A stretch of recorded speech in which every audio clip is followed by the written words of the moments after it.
할렐루야. 오늘도 우리와 함께 하시는 하나님 앞에 기도하면서 목요 예배 드리겠습니다. 기도하겠습니다. 하나님 아버지, 오늘도 우리를 사랑하셔서 하나님 앞에 부르시고 하나님을 사랑하여 행하는 모든 일에 응답하실 것을 기대하게 하심에 감사합니다. 우리의 삶이 하나님이 우리에게 주겠다 약속하신 하나님의 나라를 구하고 사모하는 일에 집중할 수 있게 하여 주시옵시고, 이 땅에 사는 동안에도 하나님께 속한 증거들이 나타나는 귀한 주 예수의 사람들이 되게 도와주시옵소서. 예수님의 이름으로 기도하였습니다. 아멘. 하늘에 계신 우리 아버지여, 이름이 거룩히 여김을 받으시오며 나라의 마옵시며 뜻이 하늘에서 이룬 것 같이 땅에서도 이루어지이다. 오늘날 우리에게 일용할 양식을 주옵시고, 우리가 우리에게 죄 지은 자를 사하여 준 것 같이 우리 죄를 사하여 주옵시고, 우리를 시험에 들게 하지 마옵시고 다만 악에서 구하옵소서. 나라와 권세와 영광이 아버지께 영원히 있사옵나이다. 아멘. 찬송가 185장 함께 찬양하겠습니다. 185장입니다.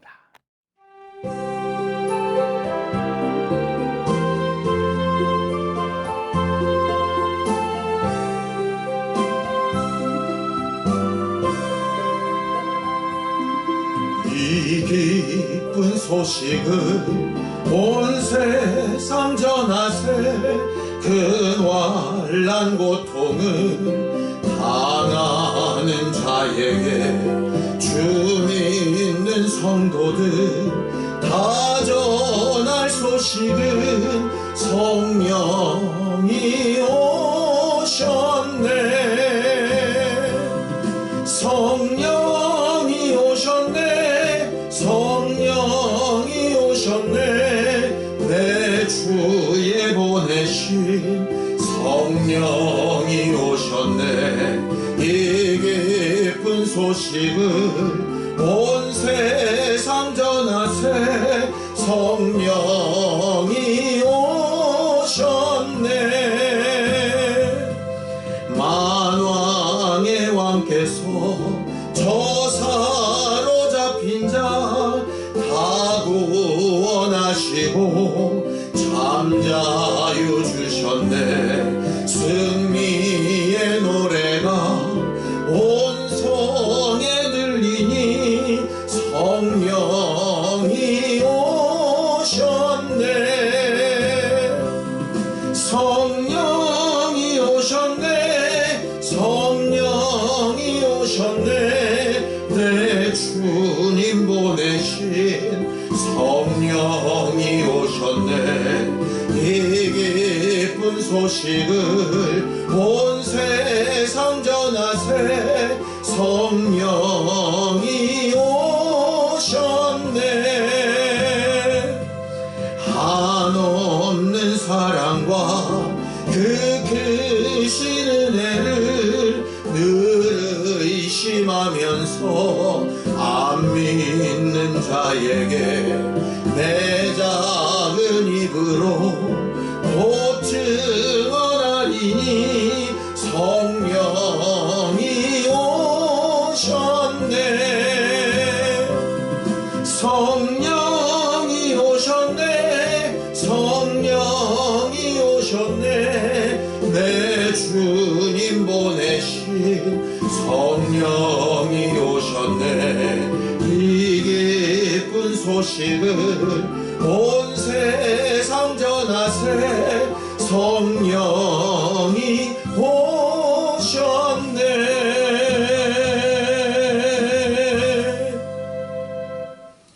하나님, 우리가 이 세상에 살면서 하나님께서 우리를 통하여 하신 일들이 분명히 드러나는 거룩한 교회들이 되게 하여 주시옵소서. 우리가 얻은 생명과 은혜와 사랑을 다른 이들에게 잘 나누어 구제하는 믿음의 사람들이 될 수 있도록 매 순간 함께하여 주시옵소서. 믿음으로 언금한 손길들 위에 복을 주시고 하나님의 나라를 위하여 행한 이 모든 일이 천국에서 낡아지지 아니하는 배낭을 만드는 일로 잘 연결되도록 복에 복을 더하여 주시옵소서. 예수님의 이름으로 기도하였습니다. 아멘. 하나님의 말씀은 잠언서 11장 7절에서 11절까지 말씀을 함께 합독하겠습니다. 잠언서 11장 7절에서 11절까지 말씀입니다. 함께 읽습니다. 시작. 악인은 죽을 때에 그 소망이 끊어지나니 불의의 소망이 없어지느니라. 의인은 환난에서 구원을 얻으나 악인은 자기의 길로 가느니라. 악인은 입으로 그의 이웃을 망하게 하여도 의인은 그의 지식으로 말미암아 구원을 얻느니라. 의인이 형통하면 성읍이 즐거워하고 악인이 패망하면 기뻐 외치느니라. 성읍은 정직한 자의 축복으로 인하여 진흥하고 악한 자의 입으로 말미암아 무너지느니라. 우리는 올 한 해 동안 축복의 통로가 되는 삶을 살아보자 라는 주제를 가지고 여기까지 이루고 있습니다. 축복의 통로가 되자는 것이 과연 뭘까요?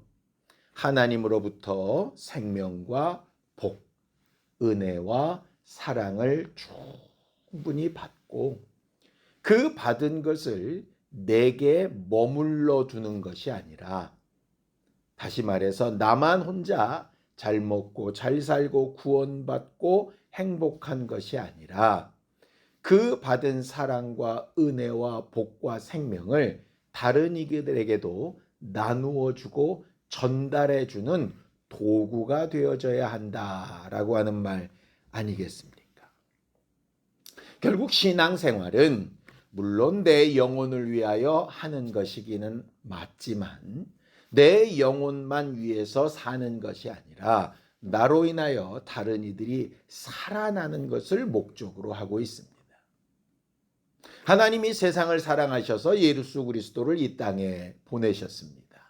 예수가 이 땅에 오신 이유는 물론 아버지의 뜻을 이루시고 아버지를 사랑하시는 증거를 보이시고 자기에게 주어진 직분을 잘 감당하는 것도 있지만 그 일을 통해서 자기의 영광, 자기의 이름만 드러내는 것이 아니라 그 예수가 하시는 모든 일들을 통해 죄인들이 구원을 얻고 하나님을 알지 못했던 자들이 하나님을 알게 되는 역사를 위해서 일하셨던 것 아니겠습니까?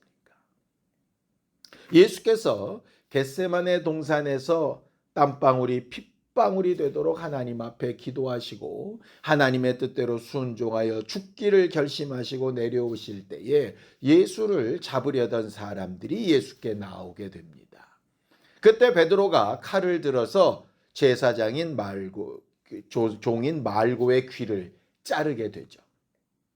그때 예수께서 그 제자들에게 하신 말씀이 있습니다. 마태복음 26장 53절에서 54절입니다. 너는 내가 내 아버지께 구하여 지금 12군단 더 되는 천사를 보내시게 할 수 없는 줄로 아느냐. 내가 만일 그렇게 하면 이런 일이 있으리라 한 성경이 어떻게 이루어지겠느냐 하시더라 라고 이렇게 말씀하셨죠. 무슨 얘기입니까? 예수님이 기도하실 때에 그 기도의 목적이 나를 보호하고 내가 잘 되고 나에게 나쁜 일이 일어나지 않고 라고 하는 목적이 아니라 하나님께서 궁극적으로 가지셨던 뜻, 예수를 통하여 다른 이들을 구원하시고 죄를 용서하시고 하나님과의 관계를 회복하게 하시는 일에 기도의 초점이 맞춰져 있다는 거죠. 예수님만 위하셨다면, 예수님의 안위만 생각하셨다면 그는 지금 당장 기도에서 12군단이나 더 되는 천사를 불러서 그 응답으로 이 상황을 종식시킬 수 있습니다. 그런데 예수는 그 기도를 포기하시고 십자가를 질 수 있는 용기와 힘을 달라는 기도로 제목을 바꾸시지요. 무슨 얘기입니까? 우리가 기도할 때에 내 건강, 내 물질, 내가 맡겨진 일, 나를 통하여 정말 되어져야 될 성공, 이런 것들을 위하여 능히 기도할 수 있는데, 그것보다 더 중요한 기도의 제목이 있다면, 그것보다 더 우선시 되어지는 하나님의 뜻이 있다면, 이 기도를 하는 대신에 내가 다른 이들을 위하여 감당해야 될 고난, 아픔, 십자가 같은 것을 구했다라는 그 말입니다. 이게 어려운 겁니다. 우리들은 보통 기도 얘기하면 나 잘 되고 내 문제 해결되고 하는 걸 우선시되죠. 물론 맞습니다. 그런데 그런 기도의 제목보다 더 우선시되는 하나님의 뜻에 합당한 기도의 제목이 있다면 우리는 어떻게 기도해야 할 것인가 하는 것이죠. 예수님도 겟세마네 동산에서 몸부림치며 자신을 위해서 기도했습니다. 하실만 하시다면 이 잔을 내게서 넘겨달라고 기도했습니다. 그런데 그 기도의 마지막이 뭐였습니까? 그럼에도 불구하고 내가 이 부분을 감당해서 다른 이들을 살리는 일, 구제하는 일이 반드시 되어져야 한다면 그 일을 감당할 수 있는 힘을 달라고 기도하지 않았습니까? 결국 우리의 기도 제목이 우선은 나를 위해서, 내 상황을 위해서 기도하는 것도 맞지만, 하나님의 말씀을 듣고 읽고 성령의 감동하심을 받았을 때에 과연 그것을 통해서 이루어질 응답과 내가 무언가를 감당해서 다른 이들을 살려내야 되는 것에 응답 가운데 우선시돼야 될 것이 무엇인가 하는 것을 생각해 봐야 한다라고 하는 것이죠. 왜냐? 하나님께서 이 땅에 예수를 보내시고 구주를 허락하시고 아브라함과 또 많은 믿음의 조상들을 통해서 믿음의 일들을 가르치셨을 때에 그것이 바로 그들에게만 해당되는 것이 아니라 그들을 통하여 다른 이들에게도 분명히 영향을 미치는 일이었기 때문에 그렇습니다. 예수께서 그 일을 감당하시기 위하여 그렇게 몸부림쳐 기도하신 결과가 이것입니다. 로마서 5장 17절입니다. 한 사람의 범죄로 말미암아 사망이 그 한 사람을 통하여 왕노릇하였은즉 더욱 은혜와 의의 선물을 넘치게 받는 자들은 한 분 예수 그리스도를 통하여 생명 안에서 왕노릇하리로다. 두 사람을 구분하고 있습니다. 아담이라고 하는 사람, 그 한 사람이 자기의 욕심 때문에 자기가 한 행동의 결과로 모든 인류가 죄인이 되고 하나님과 원수가 되는 결과가 생겼지 않습니까? 자기를 위해서는 어느 정도 만족감이 있었을지 모르지만 그 결과가 수많은 사람에게 악영향을 끼쳤습니다. 악인이지요. 반대로 예수 그리스도는 자기를 위한 기도 제목을 접고 하나님께서 맡겨주신 다른 사람들을 살리며 구제하는 일을 위하여 기도하시고 순종하시더니 그 한 사람의 순종하심으로 말미암아 모든 인류가 구원을 얻고 하나님 안에서 생명 안에서 왕노릇하는 역할을 하게 된 것입니다. 그 한 사람을 통해서 많은 이들이 복을 얻게 된 것이죠. 성경은 오늘 묻는 겁니다. 우리는 어떤 선택을 할 것이냐 이 말이죠. 아담이라고 하는 사람의 선택을 따를 것인가? 예수 그리스도의 선택을 따를 것인가? 나는 잘 먹고 잘 살고 나는 응답받고 나는 뭔가 이룬 것 같으나 나를 통하여 다른 사람에게 아무런 영향력도 도리어 악한 영향력을 끼치며 사는 사람이 될 것인가? 아니면 나는 고난받는 것 같고 어려움이 있는 것 같고 어떤 면으로는 남들이 볼 때 미련해 보이는 모습 같을지라도 그것을 통해서 다른 이들을 살리고 회복시키는 역할을 감당하며 신앙생활을 할 것인가? 우리 가정은 어떻게 할 것이고 우리 교회는 어떻게 할 것인가 하는 것을 오늘 기도하는 시간에 좀 생각해 봤으면 좋겠습니다. 우리 기도의 목적이 무엇이 돼야 된다는 얘기입니까?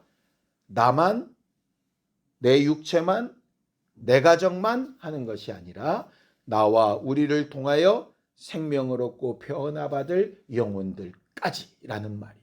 이것은 처음 믿음의 조상으로 부름을 받은 아브라함에게도 똑같이 말씀하신 내용입니다. 창세기 12장 2절에서 3절입니다. 내가 너로 큰 민족을 이루고 내게 복을 주어 내 이름을 창대하게 하리니 너는 복이 될지라. 너를 축복하는 자에게는 내가 복을 내리고 너를 저주하는 자에게는 내가 저주하리니 땅의 모든 족속이 너로 말미암아 복을 얻을 것이라 하셨다. 이렇게 되어져 있습니다. 처음 믿음의 조상으로 선택을 받은 은혜 받은 아브라함을 통해서도 하나님이 하시고자 하시는 일은 그 아브라함을 통하여 모든 민족이 복을 얻는 것입니다. 하물며 예수 그리스도 하나님의 아들을 통하여 은혜와 사랑을 받아 택함을 받은 우리에게 바라시는 것은 뭐겠습니까?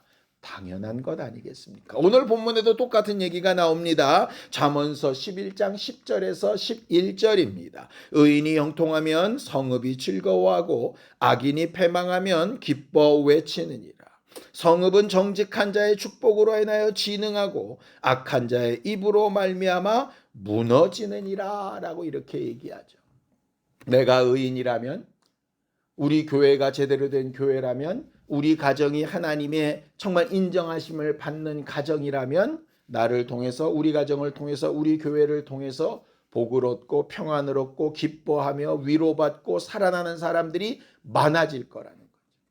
물론 이 말은 우리가 의인이 된다면 다 부자가 되고 행복하고 건강하고 뭐 이렇다는 얘기는 아닙니다. 요셉과 같이 본인이 팔리고 종이 되고 억울한 일을 당하고 하는 수많은 고난 가운데 결국 그와 그 가정, 그 모든 민족이 구원을 얻게 되는 역사가 있었죠. 마치 예수 그리스도처럼 말입니다. 예레미야가 수많은 고난 가운데서도 계속 하나님의 말씀을 전하고 말할 때 다른 민족들이 다 하나님 앞으로 돌아오고 회복되는 역사들이 보이지 않습니까?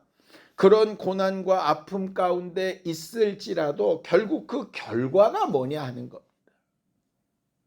우리는 세상에서도 굉장히 잘 먹고 잘 살고 대단한 사람들인데 손가락질 당하는 사람들이 있지요. 자기들은 뭔가 잘나고 뭔가 이룬 것 같은데 다른 이들에게 전혀 선한 영향력을 하나도 미치지 못하는 사람들이 있습니다. 하나님께서 바라시는 것은 우리들이 잘 되어질 때여든 혹 고난 가운데 있을 때여든 그것의 목적이 무엇인가 하는 거예요.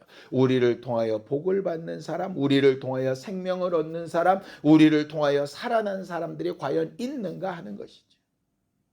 결국 우리가 하나님 앞에 보여줘야 될 성적표는 우리 자신의 모습이기도 하지만 결국 우리 주변 사람들의 모습으로 결국 평가를 받게 되는 것입니다. 향기가 뿜어지면 그 전체 환경이 향기롭게 됩니다. 악한 냄새가 한 구석에 있게 되면 그 모든 공간이 악한 냄새로 가득 차게 되죠. 과연 우리는 어떤 기도로 어떻게 살아가고 있는가 생각해 볼 필요가 있습니다. 하나님을 사랑하라 하시니가 이웃을 사랑하라고 명령하신 이유가, 하나님의 나라를 구하라 하시니가 구제하여 낡아지지 아니하는 배낭을 만들라 하신 이유가 여기에 있는 것 아닌가라는 생각이 듭니다. 오늘도 우리는 여러 가지 기도 제목으로 기도할 겁니다. 그 기도 제목으로 우리가 복을 얻기도 하고 생명을 얻기도 하고 문제가 해결되기도 하고 뭔가 더 풍성해지기도 하고 우리가 누구 앞에서 정말 담대하게 말할 만한 여러 가지 결과들이 있게 되어지기를 원합니다. 그런데 그 결과 다른 이들에게 위로가 되고 생명이 되고 힘이 되고 그들을 통하여 정말 하나님이 일하시는 증거가 나타나게 되는 통로가 될 수 있게 되기를 예수님의 이름으로 축원합니다. 그 마음과 생각과 목적이 분명한 교회가 되어서 나를 통해 우리 가정을 통해 우리 교회를 통해서 복을 받는 사람들이 많아질 수 있도록 함께 기도하시겠습니다. 하나님 아버지, 우리 모두를 도우시고 인도하셔서 하나님께서 우리에게 주신 생명과 복과 은혜와 사랑을 잘 전달하고 나눌 수 있는 주 예수의 사람 거룩한 교회들이 되게 하여 주시옵시고 하나님의 인정하심을 얻기에 합당한 심령들이 다 되도록 도우시고 인도하여 주시옵소서. 이제는 우리 주 예수 그리스도의 은혜와 하나님 아버지의 극진하신 사랑과 성령님의 감동하시고 함께하시는 분명한 증거가 우리를 통하여 복이 나누어지기를 사모하는 우리 모두 위에 이제로부터 영원까지 함께 있을지어다. 아멘.